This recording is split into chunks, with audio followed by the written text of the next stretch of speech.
The silence came first, thick and unnatural, as if the walls themselves were holding their breath. The message had arrived quickly, passed from hand to hand, its words simple but explosive. Patton had crossed the Rhine, not in weeks, not as part of the grand, carefully staged operation. Now, ahead of schedule, ahead of Montgomery. For a brief moment, no one in the room spoke because everyone understood what this meant. This wasn't just a river crossing, it was a rupture. Supreme Headquarters Allied Expeditionary Force was never truly quiet, but in that instant it felt frozen.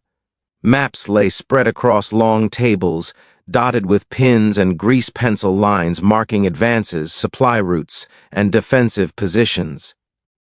Telephones stood waiting, silent but ready to scream again at any second. Cigarette smoke hung in layers, curling toward the ceiling, the smell of tension and exhaustion mixed with stale coffee. Men who had spent years planning the defeat of Nazi Germany now stared at one another, each silently calculating the consequences of what they had just heard. Dwight D. Eisenhower sat at the center of it all, his posture straight but relaxed, his expression unreadable. He had been briefed on countless surprises before: breakouts, setbacks, sudden victories, and devastating losses. But this was different. This struck at the heart of something far more fragile than any front line: the unity of the Allied command. The Rhine was not just another river. It was Germany's final natural barrier, a symbolic line that had loomed over every strategic conversation for months. How it was crossed, and by whom, mattered almost as much as the crossing itself. The report was read aloud again, slower this time, as if repetition might soften its impact. Patton's Third Army had seized the opportunity when German resistance collapsed unexpectedly near Remagen. A bridge still stood. Patton moved without hesitation. Engineers rushed forward. Tanks rolled across. The Rhine, long imagined as an obstacle demanding massive preparation, had been breached by speed and instinct. It was a commander's dream, and a political nightmare. Eisenhower listened without interruption. He did not lean forward or slam his hand on the table. He did not smile either. He simply absorbed the information, his eyes occasionally flicking to the map, tracing the implications with quiet precision. Every man in the room watched him, waiting for a signal. Eisenhower's reactions were studied closely because they shaped everything that followed. His approval could elevate a general overnight. His disappointment, even unspoken, could end a career. The unspoken tension revolved around one name that hadn't yet been mentioned aloud: Bernard Montgomery. Everyone knew what this would mean to him. Montgomery had been planning his Rhine crossing like a stage production, down to the last detail. Massive artillery, airborne drops, carefully timed advances. It was meant to be overwhelming, deliberate, and unmistakably controlled. It was not just a military operation, it was meant to be a statement of methodical Allied dominance. And now Patton had stolen the moment with a daring improvisation. Eisenhower understood Montgomery's mindset intimately. He respected it, even when it frustrated him. Montgomery believed that battles were won before they were fought, through preparation so thorough that victory became inevitable. Patton believed battles were won by seizing the moment, by moving faster than the enemy could react. Eisenhower had built his command around these opposing philosophies, balancing them like weights on a scale. That balance was now under threat. Someone finally cleared his throat and spoke, carefully choosing his words. The press would find out soon, if they hadn't already. Patton's name would dominate headlines. The American public loved him for his aggression, his bold language, his image as a warrior general. British newspapers would not be so generous. They would ask why Montgomery's operation had been overshadowed, whether British leadership had been sidelined. Political leaders in London and Washington would demand explanations. Eisenhower would be the one answering them. As the implications unfolded aloud, Eisenhower remained composed. Inside, however, His mind was racing. He thought of the long months since Normandy, the endless effort required to keep the alliance intact. Americans, British, Canadians, Free French, each with their own expectations, pride, and political pressures. He had spent more time managing relationships than moving divisions. The Rhine crossing threatened to undo that work in a single dramatic stroke. Patton himself was no surprise. Eisenhower had always known this was possible. Patton did not wait for ceremonies. He did not slow down for symbolism. If there was a chance to strike, he took it. That was why Eisenhower kept him in command, despite the controversies, despite the risks. But every time Patton succeeded spectacularly, it came with a cost. The brighter Patton shone, the deeper the shadows cast over others. Eisenhower glanced at the clock, then at the faces around him. These were seasoned men, veterans of crises that would have broken lesser leaders. Yet even they looked uneasy now. This wasn't a question of whether Patton had done the right thing militarily. Most of them knew he had.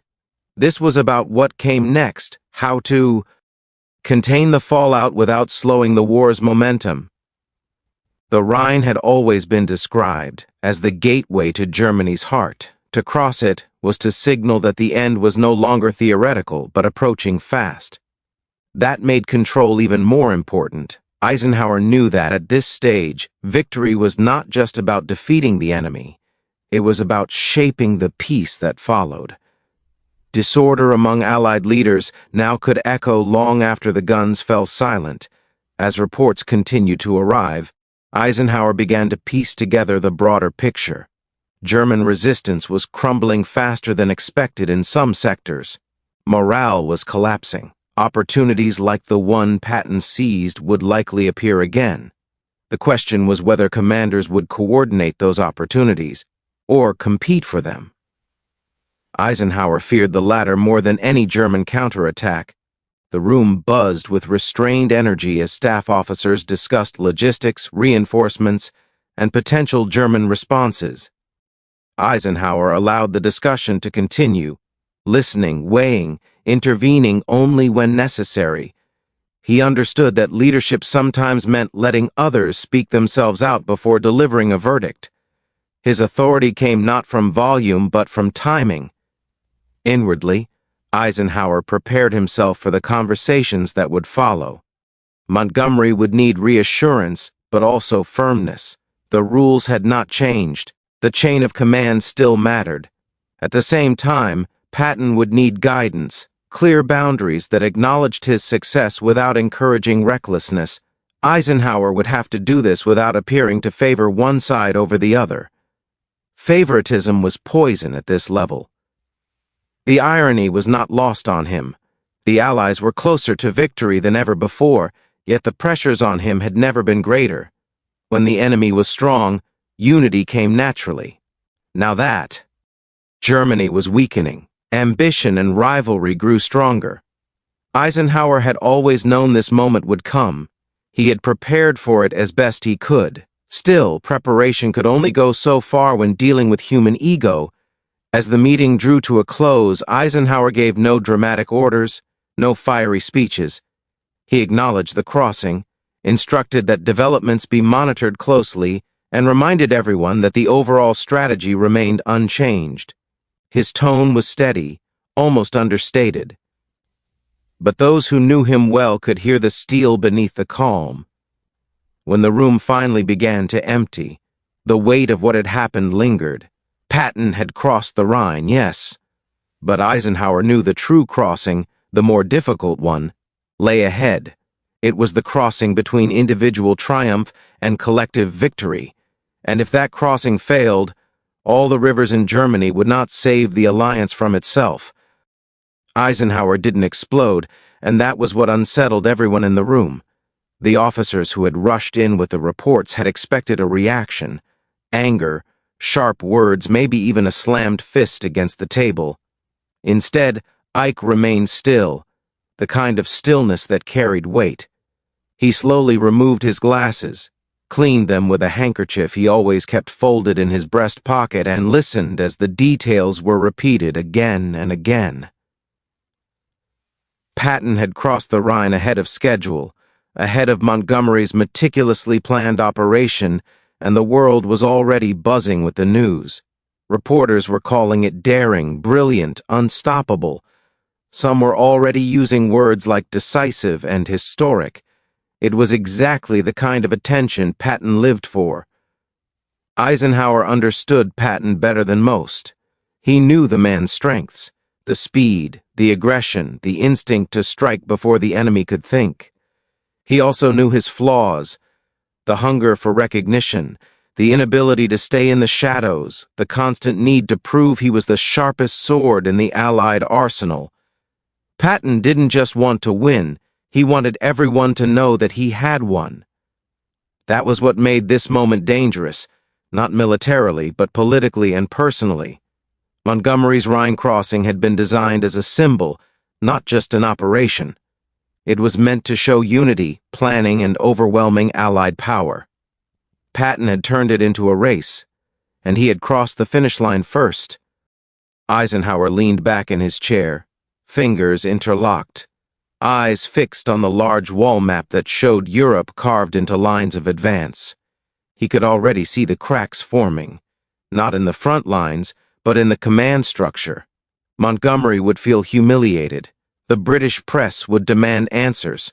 American reporters would celebrate Patton as the hero who outpaced everyone else. And beneath it all, the fragile balance of egos that Ike spent every day managing would be shaken again. He knew this wasn't about the Rhine alone. It was about whether the Allied command remained a single force or fractured into competing legends. When he finally spoke, his voice was calm, almost conversational. That calm carried authority precisely because it was restrained. He acknowledged Patton's crossing without exaggeration or dismissal. Yes, it had been bold. Yes, it had exploited an opportunity. Yes, it had succeeded. But then Eisenhower shifted the frame, subtly and deliberately. He reminded the room that Patton had crossed where the pressure had already been built, where German defenses were stretched thin by weeks of coordinated attacks, supply disruptions, and relentless Allied air power. That pressure, Eisenhower made clear, did not appear by accident. It was the result of planning, patience, and cooperation, qualities Montgomery embodied even when they frustrated others. Eisenhower understood something few men at that level ever truly grasped, that leadership at the top was less about issuing orders and more about shaping narratives. Whoever controlled the story controlled morale, alliances, and the future. If Patton's crossing became a tale of individual brilliance alone, then the Allied effort would start to look like a collection of rival commanders chasing personal triumphs. If, however, it became part of a larger story of coordinated pressure and shared purpose, then unity could survive the moment. He chose his words carefully. Victories don't belong to one man, he said, not as a rebuke, but as a statement of fact. They belong to the alliance. The sentence landed quietly, but its meaning was unmistakable. Patton might have crossed the river, but he did not own the war. No one did, not Montgomery, not Bradley, not even Eisenhower himself. The war was won inch by a system that only worked if everyone accepted their role within it. Some officers nodded. Others shifted uncomfortably. They knew Eisenhower was walking a narrow line. Praise Patton too much, and Montgomery would feel betrayed. Criticize Patton too harshly, and you risk slowing the very momentum that was crushing Germany. Eisenhower had to do both at once, recognize success while refusing to let it overshadow the collective effort. As the discussion continued, Eisenhower emphasized discipline, not as a punishment, but as a necessity. Aggression was valuable, he admitted, but only when it served the broader strategy. He reminded them that the enemy wasn't just Germany. It was also chaos, miscommunication, and fractured command. A single reckless move at this stage of the war could cost thousands of lives, even if it looked heroic in headlines. Patton's instincts had paid off this time. But Eisenhower knew that instincts unchecked could just as easily lead to disaster. Behind closed doors, Eisenhower felt the weight of the moment more heavily than he allowed himself to show. He had chosen Patton for his drive, just as he had chosen Montgomery for his caution. The tension between those approaches was not a flaw. It was a balance. Remove one, and the entire structure could tilt dangerously. The Rhine crossing had tested that balance, and Eisenhower's response would determine whether it held. He thought about Montgomery, already imagining the British commander reading the reports, jaw tightening, pride wounded. Montgomery believed deeply in preparation, in overwhelming force applied at exactly the right moment. To see Patton rush ahead and claim. The symbolic prize would feel like an insult, not just to him, but to his philosophy of war. Eisenhower knew he would have to speak to Montgomery soon, to reassure him that his role still mattered, that his contributions were not being erased by one dramatic crossing. At the same time, Eisenhower anticipated Patton's reaction. Patton would expect praise, perhaps even public acknowledgement of his superiority. If Eisenhower failed to manage that expectation, Patton might push even harder next time, chasing glory with less regard for coordination. Eisenhower had learned long ago that Patton responded better to recognition than restraint, but recognition had to be carefully measured. This was the invisible battlefield Eisenhower fought every day. While others moved divisions and tanks, he moved personalities, perceptions, and press narratives. It was exhausting, but essential. The Rhine crossing had not just advanced the front, it had exposed how close the Allies were to internal fracture, even as victory approached. Eisenhower ended the meeting by reinforcing a single principle: the war would be finished not by the fastest man, but by the most unified force. Orders would continue as planned. Montgomery's operation would proceed, not diminished, not cancelled. Patton would be allowed to exploit his bridgehead, but within the framework of the larger strategy. No public rebukes, no dramatic confrontations, just firm control, quietly exercised. As the officers filed out, the room slowly emptied, leaving Eisenhower alone with the maps and the silence. He allowed himself a brief exhale. The Rhine had been crossed, but the real test was far from over. Winning battles was easier than managing victory. Eisenhower knew that history would remember the daring moves, the dramatic crossings, the bold commanders. It would not easily remember the calm voice that kept them from tearing each other apart. In that moment, Eisenhower understood that leadership at the highest level often meant denying yourself the satisfaction of emotion. No anger, no celebration, no indulgence in personal opinion, only responsibility, only balance. Only the relentless task of keeping powerful men moving in the same direction, even when their ambitions pulled them apart. Later that night, when the noise of headquarters had finally faded into a low, distant hum, Eisenhower sat alone with a single lamp illuminating the desk. The Rhine crossing was now hours old, yet its echo felt louder with every passing minute. Reports continued to arrive. Bridgeheads secured. Engineers reinforcing crossings, German units retreating in confusion. Militarily, it was everything a commander could hope for. Politically and personally, it was a minefield. Eisenhower knew the next steps would define not just the end of the war, but how history would judge the men who led it. He reached for a notepad and began drafting messages. Each word mattered. Praise had to be balanced. Silence could be interpreted as disapproval. Excessive admiration could ignite resentment. Eisenhower had learned, through bitter experience, that generals were not immune to insecurity. In fact, the higher they rose, the more dangerous wounded pride became. Patton would be expecting recognition. Montgomery would be watching for any sign of favoritism. Eisenhower's task was not to choose sides, but to ensure neither man felt discarded. The message to Patton came first. Eisenhower acknowledged the boldness of the crossing and the speed with which Third Army had exploited the opportunity. He praised initiative and decisiveness, qualities Patton valued deeply. But woven into the praise was a clear boundary. Eisenhower emphasized coordination, reminding Patton that future advances must align with a broader Allied plan. It was not a reprimand, but it was unmistakably a reminder of who held the final authority. Eisenhower understood Patton well enough to know that outright criticism would provoke defiance. Subtle firmness, however, often achieved more. When Eisenhower turned to Montgomery's message, his tone shifted, though just as carefully. He reaffirmed Montgomery's importance to the overall strategy, emphasizing that the planned Rhine operation remained vital. Eisenhower reminded him that Patton's crossing did not diminish the value of preparation or the necessity of overwhelming force. The war, Eisenhower wrote, would not be remembered for a single crossing, but for the collapse of Germany's ability to resist, a collapse Montgomery's methodical pressure had helped create.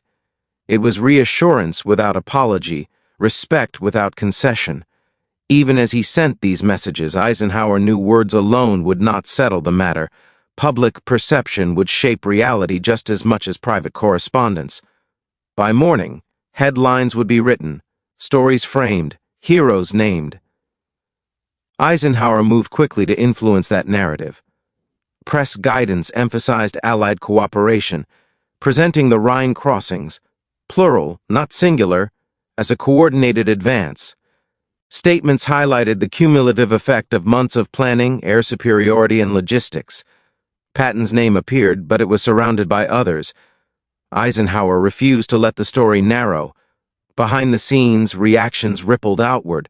Some officers celebrated Patton openly, thrilled by the audacity of the move. Others worried quietly about what it meant for discipline. Montgomery, true to form, reacted with controlled irritation rather than open anger. He believed deeply that his approach was being undervalued, and he was not entirely wrong. Eisenhower knew that belief, left unaddressed, could fester. He prepared himself for the inevitable face-to-face conversation, one that would require patience and firmness in equal measure. As days passed, the consequences of the Rhine crossing became clearer. German resistance west of the river collapsed faster than expected. Towns fell with minimal fighting. Prisoners poured in, their morale shattered. The war's end, once measured in seasons, now felt close enough to touch. For many, Patton's crossing became a symbol of unstoppable momentum. Eisenhower allowed that symbol to exist, but not unchecked. He continued to emphasize the alliance in every briefing, every communiqué. When speaking to political leaders, he framed the success as validation of Allied unity rather than individual daring. Privately, he reminded commanders that the most dangerous moment in any campaign was when victory seemed inevitable. Discipline had to tighten, not loosen. Ego had to be restrained, not indulged. Eisenhower understood that history often remembered the final acts most vividly, and he was determined those acts would not be marred by rivalry. Patton, for his part, pushed forward aggressively but stayed within the limits Eisenhower set. Whether from respect, calculation, or a desire to avoid confrontation, Patton did not openly challenge Eisenhower's authority. Montgomery proceeded with his planned operations, determined to prove the value of his approach through results rather than protest. The balance Eisenhower had fought so hard to maintain did not collapse. It bent, strained, but held. In quieter moments, Eisenhower reflected on the strange burden of command. Others would be remembered for dramatic gestures, bold attacks, and decisive moments. His own role often felt invisible by comparison. Yet he understood that without restraint at the top, brilliance below could turn destructive. The Rhine crossing was proof of that paradox. It was both a triumph and a warning. As Allied forces surged deeper into Germany, the question of who deserved credit became increasingly irrelevant. Cities fell. The enemy retreated in disarray. The war, machine that had once seemed unstoppable, now staggered toward collapse. Eisenhower watched it all with a steady eye, refusing to be distracted by personal rivalries. He knew that, when the final surrender came, it would not belong to Patton or Montgomery alone. It would belong to the alliance that endured its internal storms long enough to deliver victory.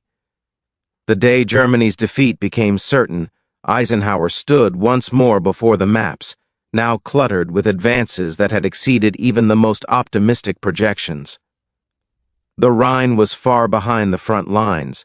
What had once been a formidable barrier was now just another river crossed. In that moment, Eisenhower allowed himself a small private acknowledgement of what had been achieved. Not just militarily, but organizationally. Powerful men with powerful egos had been kept moving in the same direction.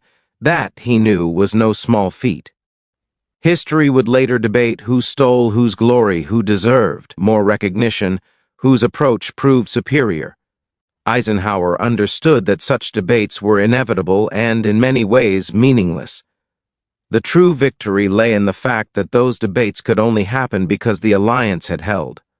The Rhine crossing did not fracture the command. It tested it and revealed its strength. When Eisenhower later reflected on the war, he rarely spoke of individual moments of daring. Instead, he spoke of cooperation, patience, and the necessity of compromise. The Rhine crossing, dramatic as it was, became one chapter in a much larger story. A story where leadership was measured not by how loudly one claimed success, but by how quietly one ensured that success was shared. In the end, Eisenhower's greatest achievement was not what he said in anger or triumph, but what he chose to restrain. By widening the spotlight instead of narrowing it, by binding victory to unity rather than ego, he ensured that the final chapters of the war were written together. And as the guns fell silent and Europe began to rebuild, it became clear that the most powerful words Eisenhower spoke were not shouted on the battlefield, but calmly delivered when glory threatened to divide what victory demanded remain whole.